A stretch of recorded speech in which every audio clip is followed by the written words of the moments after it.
Alhamdulillah wassalatu wassalamu ala Rasulillah wa ala alihi wa sahbihi wa mawalah amma ba'du fa ya ibadallah usikum wa iyaya bitaqwallah fa innal jannata uiddat liman ittaqah. Qala ta'ala fil Qur'anil Karim a'udzu billahi minasy syaithanir rajim ya ayyuhalladzina amanu taqullaha haqqa tuqatih wala tamutunna illa wa antum muslimun. Kita berjumpa kembali dalam kajian ilmu faraid atau ilmu waris. Sekarang bagian atau seri ke-8 dalam bab waris, yaitu awal rod hijab mahjub dan cara praktis membagi waris. Mulai kita ingat tentang aul dan rod. Hijab dan mahjub dulu ya, sebelum ke aul dan rod. Karena bagaimana mungkin kita bisa mengenal aul dan rod sebelum kita memahami dulu hijab dan mahjub. Perkataan hijab menurut bahasa itu berasal dari kata hajaba, yahjubu, hajuban, hijaban. Itu bermakna sataro atau menutup atau menghalangi. Untuk menutupi atau halang menghalangi, merintangi, menabiri. Makanya ada istilah hijaber sekarang. Macam tren musim berpakaian yang tertutup, maka ada hijab. Dan di dalam kitab-kitab fikih dan juga hadis ada kitabul hijab. Hijab itu kadang berarti penutup pakaian, penutup tubuh, yaitu pakaian. Dan juga hijab itu dalam ilmu waris, yaitu yang menghalangi orang mendapatkan waris. Jadi banyak pengertian hijab dalam fikih. Mereka itu dalam kitab fikih bagian busana dan aturan intern keluarga itu dinamakan kitabul hijab. Hijab juga berarti tirai atau tabir, penutup atau sekat. Sedangkan di dalam hukum waris, hijab itu berarti sesuatu yang menjadi penghalang untuk menerima warisan. Orang yang menghalangi atau mengurangi warisan disebut hajib. Dan yang terhalang warisannya disebut mahjub.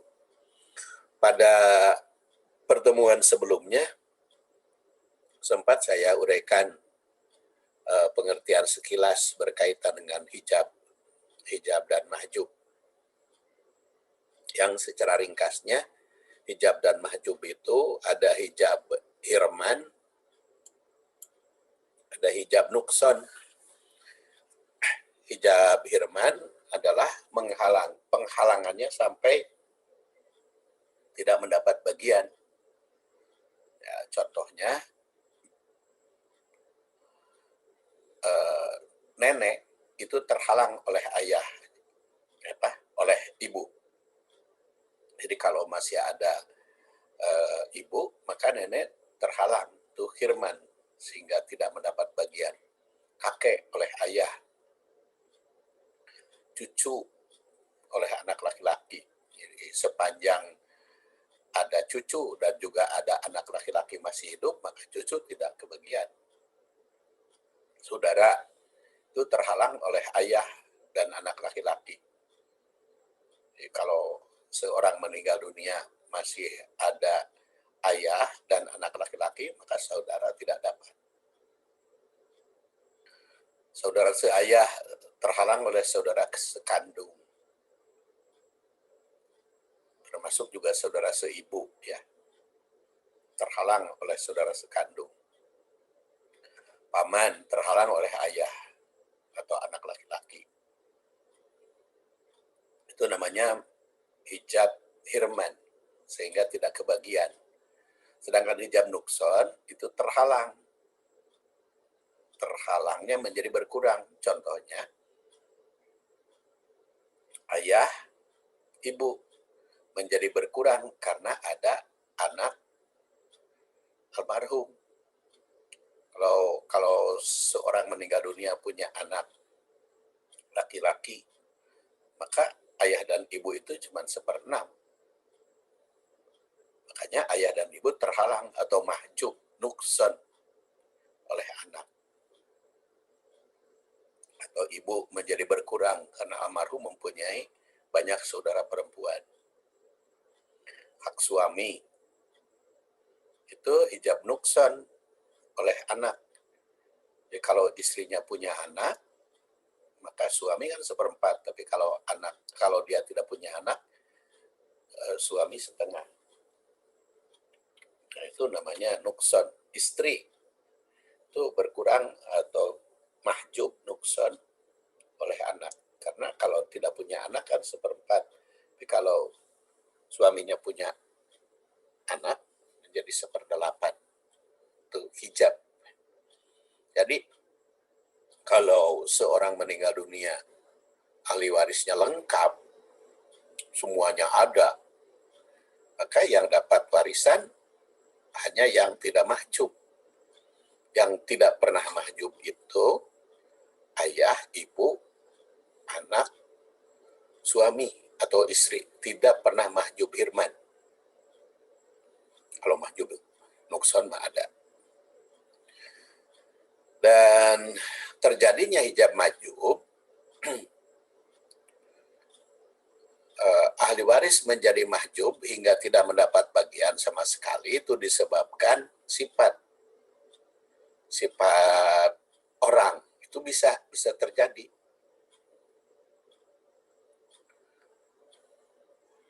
Contohnya orang membunuh, maka dia tidak mendapat bagian warisan dari yang dibunuh. Keluar dari Islam, maka dia tidak mendapat warisan dari Muslim. Dan yang membunuh itu sengaja ataupun tidak sengaja, jadi tidak mendapat bagian. Demikian pula yang berbeda agama. Itu namanya mahjub bisifah, disebabkan sifat. Ada ahli waris yang menjadi hijab karena terhalang oleh ahli waris lain. Ahli waris dimungkinkan tidak mendapat bagian bila terhalang atau mahjub oleh ahli waris lain yang lebih dekat. Karena orang yang tidak mendapat warisan sama sekali karena mahjub oleh ahli waris lain dinamakan mahjub hirman. Ahli waris yang tidak pernah mahjub hirman, yaitu akan selalu mendapat bagian, ialah ayah, ibu, suami istri, dan anak. Ini mah tidak pernah mahjub hirman. Kecuali kalau sifat tadi ya. Sedangkan ahli waris yang haknya menjadi berkurang diakibatkan terambil oleh ahli waris dinamakan mahjub nukson. Ini contoh-contohnya ya. Hijab hirman dan hijab nukson. Kemudian ahli waris mahjub hirman dan hijabnya, keluarga yang tidak mendapat bagian disebabkan adanya ahli waris, ya, seorang laki-laki meninggal dunia, dia meninggalkan ibu, anak laki-laki, saudara laki-laki, dan saudara perempuan, maka ahli waris mendapat bagian adalah ibu 1/6, sisanya untuk anak laki-laki. Adapun saudara tidak mendapat bagian, mahjub oleh anak laki-laki. Nah, seorang perempuan meninggal dunia, dia meninggalkan ayah, anak perempuan tunggal, dan saudara laki-laki. Ahli waris yang mendapat bagian adalah anak perempuan itu 1/2, dan sisanya untuk ayah. Sedangkan saudaranya mahjub hirman. ini bagan ahli waris mahjub hirman dan hijabnya secara berurutan. Terus kalau hijab nukson adalah karena berkurang. Contohnya almarhumah almarhumah meninggalkan suami dan anak. Jika mayat wanita itu tidak meninggalkan anak, maka suami kan setengah. Karena ada anak, jadi seperempat. Nah, suami disebut mahjub nukson, hijab nukson. Itu tentang hijab dan mahjub. Kemudian sekarang ada aul dan rod. Perkataan aul, itu ala ya'ulu aulan, itu mempunyai arti melampaui, naik atau melebihi. Terkadang berarti bertambah. Makanya air laut dalam bahasa Arab itu alal ma idar tafa'a. Laut menjadi pasang.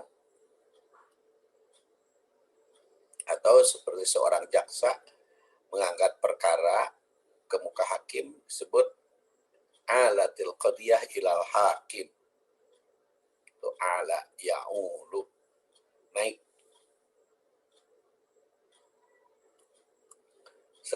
Sedangkan di dalam ilmu faraid, ala ya'ulu, naik itu, awal itu adalah menaikkan angka pembilang supaya sesuai dengan penyebut. Cara ini perlukan agar harta warisan bisa habis dibagikan kepada ahli waris dan tidak ada ahli waris yang kehabisan padahal tidak mahjub. Jadi harus ada prinsip. Kalau yang tidak ada mahjub hirman, maka ahli waris yang tidak ada mahjub hirman wajib menerima. Tidak boleh tidak ada kebagian. Seperti ayah, tidak boleh tidak kebagian, atau anak, atau suami. Kalau ditinggal, maka ahli waris itu harus mendapat bagian. Dan awal akan terjadi bila pembilang lebih kecil dari penyebut. Padahal tidak ada ahli waris lain yang berhak jadi asobah. Dengan demikian, cara awal mengakibatkan saham ahli waris itu bertambah, tapi bagiannya menjadi berkurang. Itu awal, ya. Ya, contoh awal, seorang perempuan meninggalkan suami, tidak punya anak, tapi meninggalkan ibu dan meninggalkan saudara perempuan. Berarti kan suami setengah karena dia tidak punya anak. Saudara perempuan setengah karena tunggal. Ibu 1/6. Itu kan jadi lebih. Suami setengah, anak saudara perempuan setengah karena tunggal, ibu 1/6. Nah, itu harus kebagian semua. Karena bukan tidak ada yang sisa. Maka caranya dihitung. Suami setengah, saudara perempuan setengah, 2, ibu 1/6. Berarti itu angkanya 6. Jadi dicari KPK-nya. Angkanya 6. Maka nanti dihitung. Suami setengah sama dengan 3/6. Ibu 1/6. Saudara sekandung yang setengah 3/6. Jadi 3/6, 3/6, 1/6 jadi 7/6. Nah, maka diaulkan jadi 7/7. Jadi angkanya ibu 1/7, suami 3/7, saudara kandung juga umpamanya seorang perempuan meninggal dunia, dia punya anak perempuan, punya suami, dan punya ibu.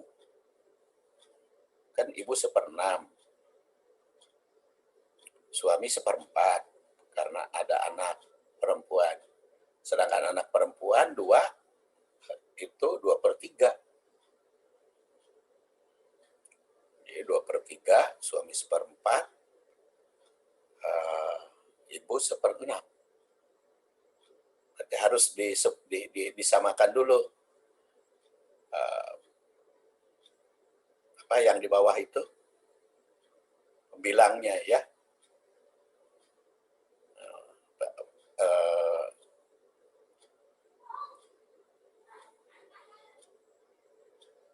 Jadi dijumlahkan, ini berarti per 12 nih. Dalam hukum waris itu disebut angka 12 itu asal masalah. Kalau dalam ilmu berhitung kan ada KPK itu ya. Jadi suami 1/4 berarti 3/12, ibu 1/6 berarti 2/12, lalu anak yang 2/3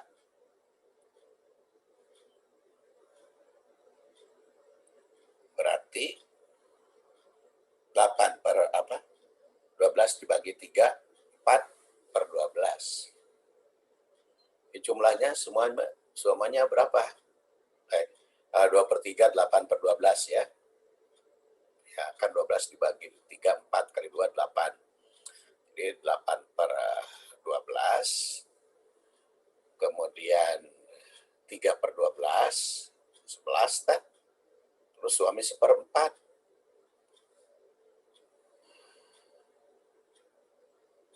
Jadi berapa jumlahnya? Kan jadi 13/12. Nanti menjadi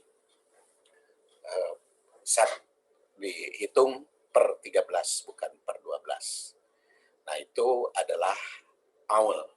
Sedangkan rod kebalikannya. Mundur.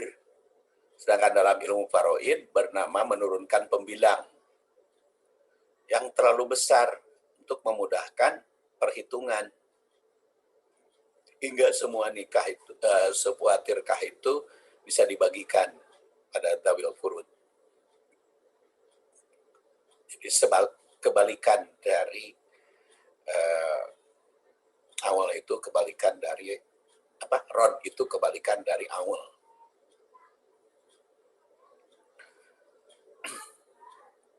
Dan ini bisa terjadi awal dan rod. Awal bisa terjadi apabila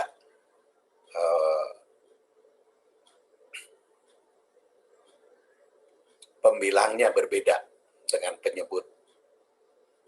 Contoh tadi ada lagi yang meninggal suami, jadi seorang wanita meninggal dunia, ahli warisnya suami,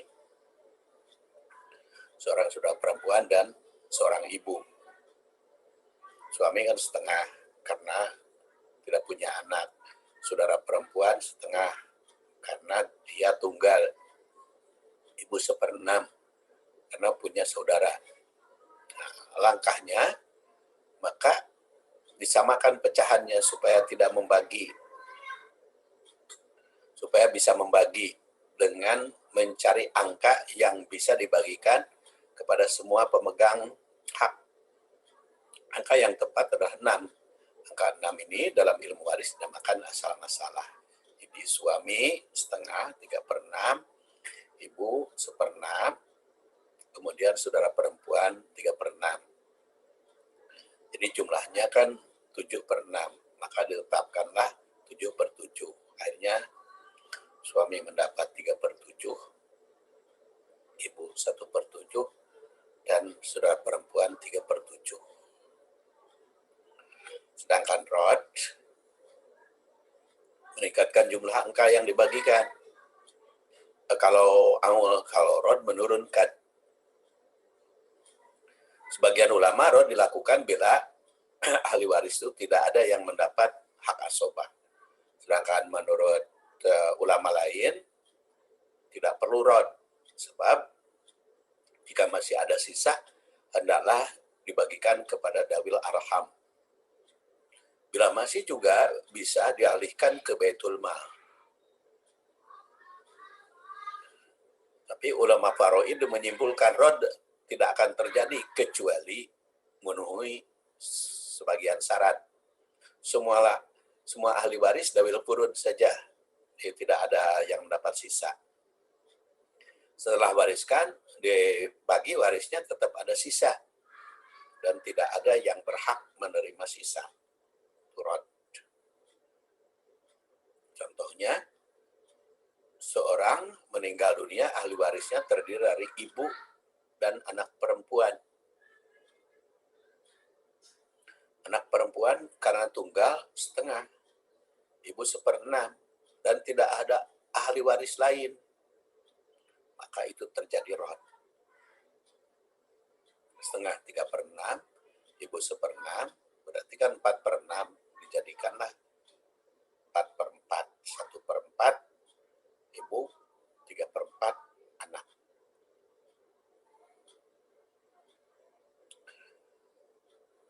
Dan itulah hijab dan mahjub, serta awal dan rad. Kemudian sekarang